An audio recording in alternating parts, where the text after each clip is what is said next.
सिद्धि स्थान के 8वें अध्याय में व्याख्यान है। इस अध्याय में 15 श्लोक तक व्याख्या हुई है। श्लोक नंबर 16 और 17 देखें। बातोपसृष्टस्योश्रैः स्युर्गूददाहादयो यदि द्राक्षा अम्बुना त्रिवृतकल्कं दद्यात् दोषानुलोमनम् तदि पीतसकृद्बातान् हृत्वा दाहादिकान् जयेत् सुधश्चापि पिबेच्छीतां यवागुं शर्करायुताम्। आचार्य यहाँ बस्ती से उत्पन्न उपद्रव स्वरूप गुददाह पर चिकित्सा की बात कर रहे हैं। आचार्य का कहना है कि वात रोग से पीड़ित व्यक्तियों में यदि उष्ण बस्ती का प्रयोग किया जाता है तो उससे उस व्यक्ति के गुदा में दाह उत्पन्न हो जाता है। यदि ऐसी अवस्था में रोगी चला जाए या रोगी के गुदा में दाह उत्पन्न हो जाए तो सूत्र स्थान के 4थे अध्याय में बताए गए द्राक्षा इत्यादि द्रव्यों के क्वाथ से सफ़ेद निशोथ का कल्क मिलाकर मात्रा के अनुसार पीने के लिए देना चाहिए। इससे दोषों का अनुलोमन होता है तथा यह योग पित्त, मल और वायु को दूर कर दाह आदि उपद्रवों को शांत करता है। इसके प्रयोग से शरीर शुद्ध हो जाए तो चीनी मिलाकर शीतल जवायु का पान कराना चाहिए। पथ्यापथ्य की व्यवस्था भी बताया आचार्य ने। बड़े अच्छे योग हैं इस अध्याय में और इसको ध्यानपूर्वक देखना चाहिए।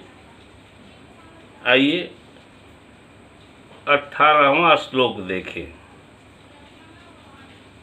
यह श्लोक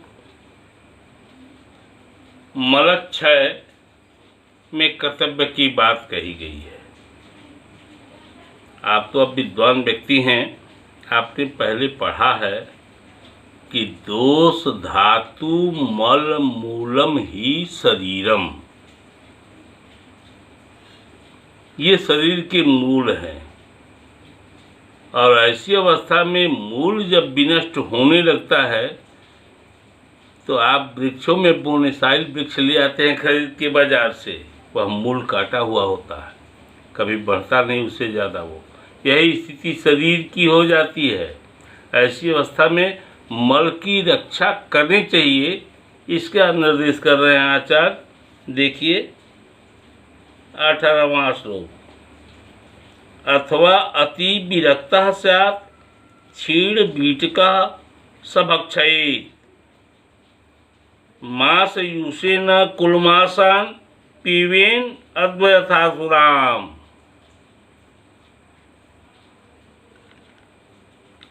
जिस व्यक्ति को अधिक विरेचन हो जाए और विरेचन के चलते मल क्षयित हो जाए तो उसे उड़द के जूस के साथ कुलमास की चर्चा आई है। कुलमास का अर्थ करते हुए स्मृति से परम पूज्य पाद पंडित श्री काशीनाथ शास्त्री जी जो मेरे गुरुवर हैं, उन्होंने उसको कुलमान कहा है। कुलमान पढ़ करके आप भी हो सकता है कि दिग्भ्रमित हो जाए, लेकिन कुलमास और कुलमान दोनों का अर्थ कुल्थी होता है, कुल्लत। इसलिए उस व्यक्ति को उड़द के जूस के साथ कुल्थी को शून्य करके, ऐसे पैर ने टीका में लिखा है, कुलमासा इति अर्धशून्य यवारी मया भक्षा, ये लिखा चिरपणी ने। इसलिए इनके अर्थ कुलमास के अर्थ में कहा, इसको यदि कुल्थी अर्थ देते हैं तो उसको अर्धशून्य करके उड़द के जूस से लेना चाहिए। कुल्थी का गुण मलवर्धक है। आइए श्लोक 19वां। ऐसी अवस्था जब आती है तो आमसूल भी उत्पन्न होते हैं। इस पर चर्चा कर रहे हैं आचार्य 19वें श्लोक में। स आमम चेत कुड़बम शूलैर रूप विशेष अरोचकी स घनाति विषाकुष्ठ न तदारु वचापियेत। अर्थात बस्ती के अनुचित प्रयोग से उदर में शूल उत्पन्न हो जाते हैं। साथ ही आम दोष के साथ मल में मुर्दे के समान गंध आने लगते हैं और मल त्याग करने के साथ ही वह गंध फैल जाता है। अतः ऐसे रोगी में अरोचकता होती है। ऐसी दशा में बड़ा अच्छा योग सुझाया आचार्य ने। कहा है कि नागर मोथा, अतीश, कूट, तगर, देवदारू और बच, इनके समान भाग से बने हुए क्वाथ का पान कराना चाहिए। इसमें सारी वो औषधियाँ हैं जो दीपन पाचन भी करें। आम का पाचन करती हैं ये और निर्धारण भी करती हैं। आइए श्लोक 20। अतिसार में क्या करना चाहिए आपको? अतिसार का अर्थ यहाँ डायरिया है, वही मान के चलिए, अंग्रेजी बोलते हैं आप, इसलिए मैं भी बोल दिया। देखिए 20वें श्लोक को।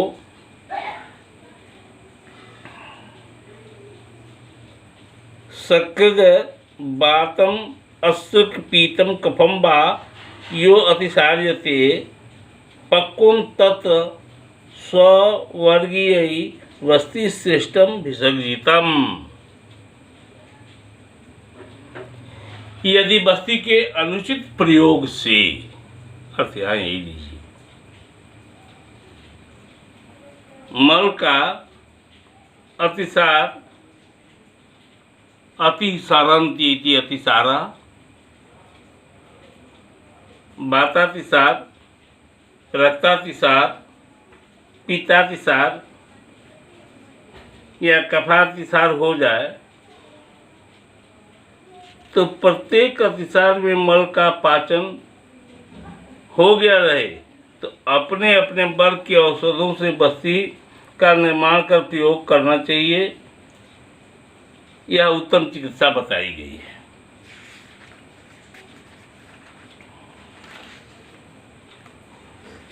श्लोक 21 देखिए।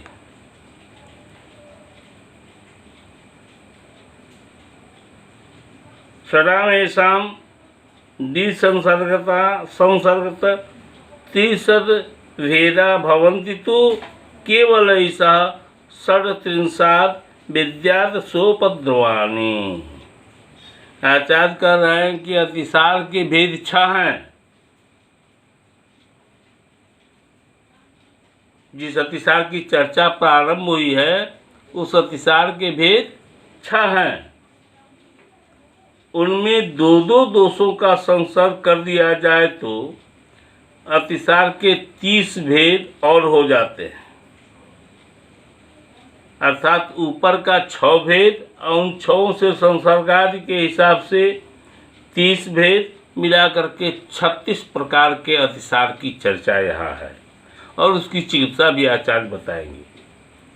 ये 36 अतिसार उपद्रव से युक्त होते हैं। श्लोक 22 देखें। शूल प्रवाहिका अगमान परिकर्त्य अरुचि ज्वरान तृष्णोषदाह मूर्छा अर्धि चैसाम विद्या उपद्रवान। उदरशूल प्रवाहिका अगमान परिकर्तिका अरुचि ज्वर प्यास उष्णता दाह और मूर्छा ये अतिसार के उपद्रव हैं। श्लोक 23 देखें।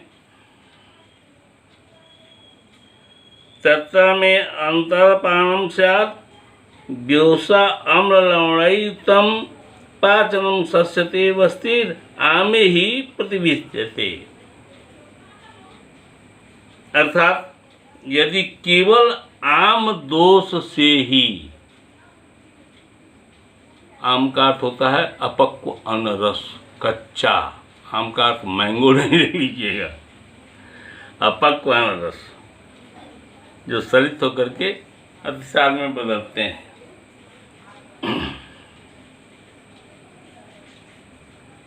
आम दोष से ही अतिसार हो तो, केवल आम दोष से ही अतिसार हो तो सोंठ, मरीच, पीपर, अनार, अम्लवेद, सेंधा नमक मिलाकर इनका पान कराना चाहिए। इससे आम ठीक हो जाता है।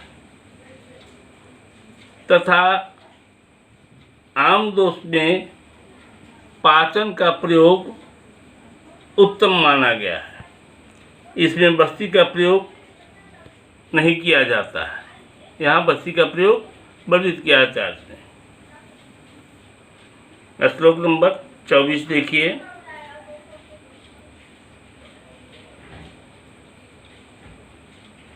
वातघ्नैर ग्राही वर्गीय बस्ती सक्रिय सस्यते स्वाद अम्ललवणै सस्ता स्नेह बस्ती समीरणी।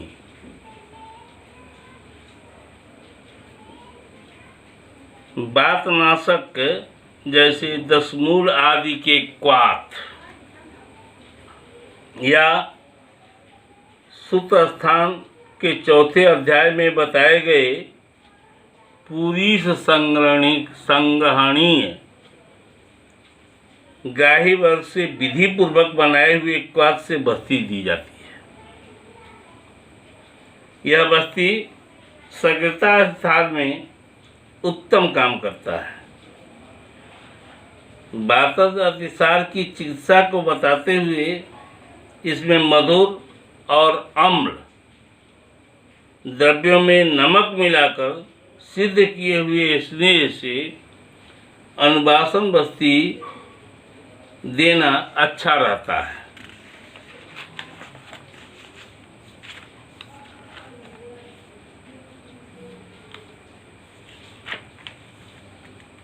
श्लोक 25 देखें।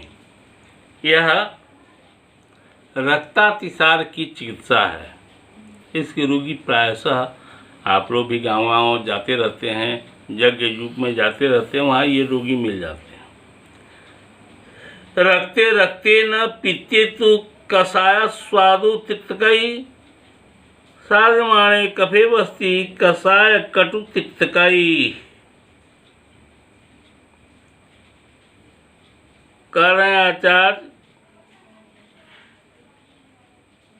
इनमें यहाँ जीवादान की चर्चा पहले आई है, तो रक्त जब निकलता है तो शुद्ध ही रक्त निकलता है। ऐसी अवस्था में बकरे आदि के ताजे रक्त से बस्ती देने का विधान है। रक्त निकलने से कोई प्रभाव फिर शरीर पे नहीं पड़ता है, या ब्लड ट्रांसफ्यूजन वगैरह की आवश्यकता यहाँ नहीं पड़ेगी। पित्तातिसार, इसमें कषाय, मधुर एवं तिक्त द्रव्यों से बनी हुई बस्ती का प्रयोग करना चाहिए। कफातिसार की चिकित्सा बताते हुए आचार्य ने कहा कि कषाय, कटु एवं तिक्त द्रव्यों से बनी हुई बस्ती का प्रयोग करना चाहिए। यहाँ से संपूर्ण जो 36 पदों सहित अतिसार की बात आचार्य ने कही है, चिकित्सा प्रारंभ कर दिया है इन्होंने। आइए 26वें श्लोक को देखते हैं। सकृता वायुना वा अमे तेन वर्चस्साथानिले संसृष्टे अंतर्पानम स्याद व्योसा अम्ललवणयुक्तम। यदि सकृत के साथ आम की प्रधानता हो, ध्यान दीजिएगा यहाँ, अथवा वायु के साथ आम की प्रधानता हो, या आम के दोष के साथ मल की प्रधानता हो, आम के साथ वायु की प्रधानता हो, कंडीशन देखिए, तो सोंठ, मरीच, पीपर का चूर्ण तथा नमक और अम्ल द्रव्य के द्रव में मिलाकर पाचन के लिए देना चाहिए। श्लोक 27 देखें। पीतेन आमेशजा वापि तयोर्मेन वा पुनः संसृष्टयोर्भवेत्पानम सव्योस स्वादु तिक्तकम।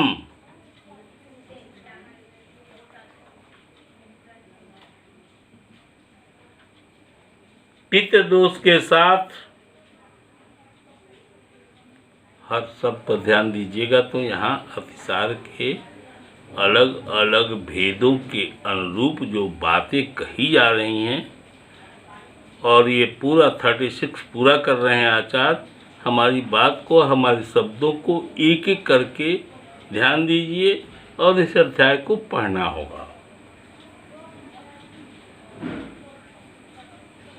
पित्त दोष के साथ आम की प्रधानता हो,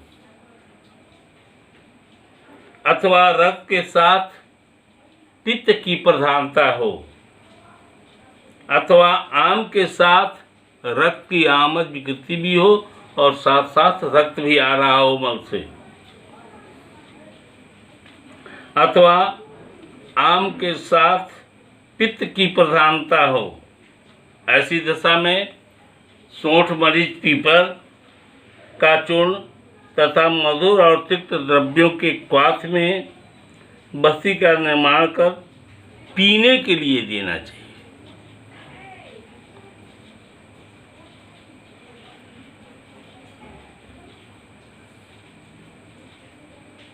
श्लोक 28 देखें। तथा अम्बे कप संसृष्टे कषाय व्योस तिक्तकम आमेन तु कफे व्योस कषाय लवणयुक्तमम। कफ के साथ आम दोष की प्रधानता होने पर यदि अतिसार हो तो कषाय द्रव्य तथा सोंठ, मरीच, पीपर, 3 द्रव्यों से बनाए हुए चूर्ण अथवा क्वाथ का पान कराना चाहिए। यदि आम दोष के साथ कफ की प्रधानता से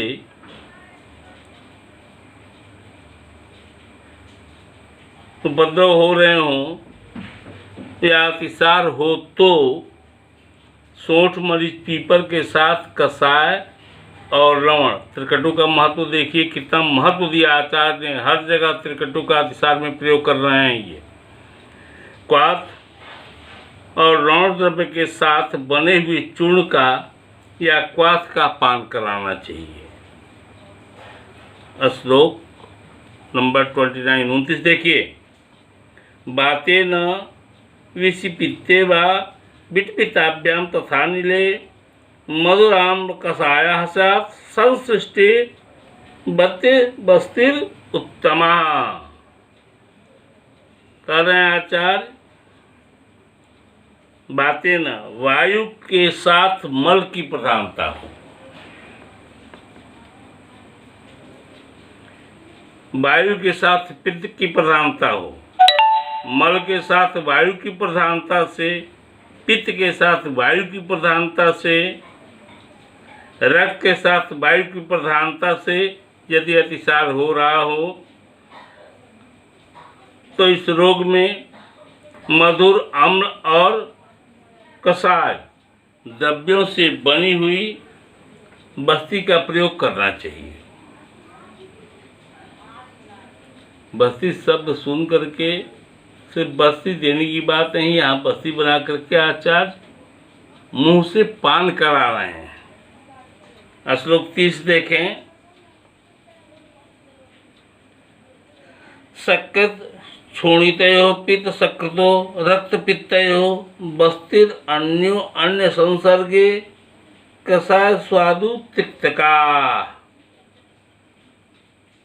30वें श्लोक में आचार्य कह रहे हैं कि मल और रक्त के संसर्ग से अतिसार हो, पित्त और मल के संसर्ग से अतिसार हो, रक्त और पित्त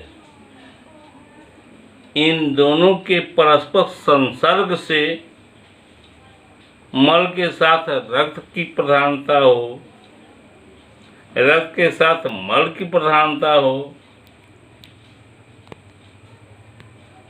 पित्त के साथ मल की प्रधानता हो से रक्त तथा पित्त की प्रधानता हो, पित्त के साथ रक्त की प्रधानता हो। ऐसी यदि इन कारणों से अतिसार हो तो कषाय और तिक्त द्रव्यों के क्वाथ से बनी हुई बस्ती का प्रयोग करना चाहिए।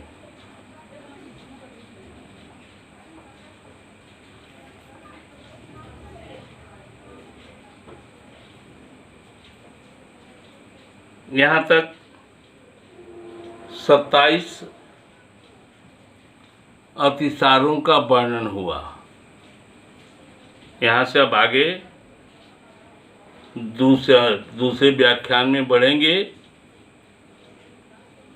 श्लोक 31वें से। धन्यवाद।